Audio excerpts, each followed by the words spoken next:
kung seryoso naman ang gusto nyo, you can go to Jewels of Gina or Gina Yongke channel.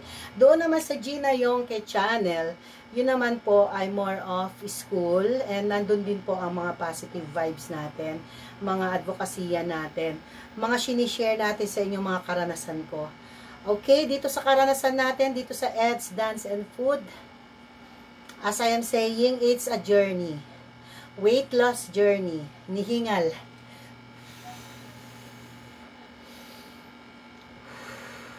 Take deep breath. In and out. Ayun. Sabi ko nga, doon naman sa Gina Yongke channel ay more of positivity tayo and about the school.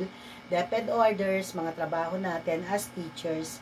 And nais ko pong buksan yung mga topic natin doon sa how to apply as a teacher in the public school here in the Philippines, dito sa gobyerno, public school here in the Philippines. So, na-experience ko po kasi mag-apply, kaya sinishare ko po iyan sa inyo para doon sa mga upcoming new teacher graduates, okay?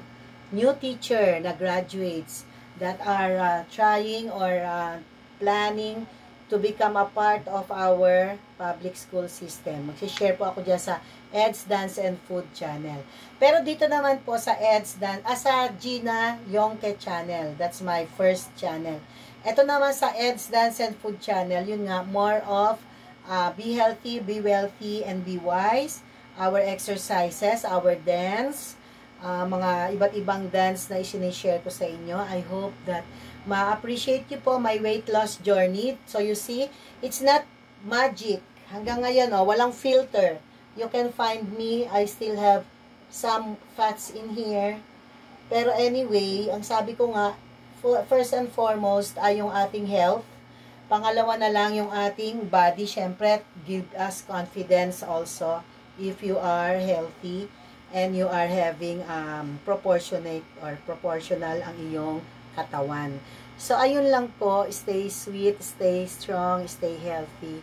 You are loved, you are blessed, you are beautiful inside, most especially inside. You can be beautiful outside, but most especially beautiful inside. Samlip Kumar, hello, good morning, hi. So, ayun nga po, I would like to share my advocacy here. The advocacy here is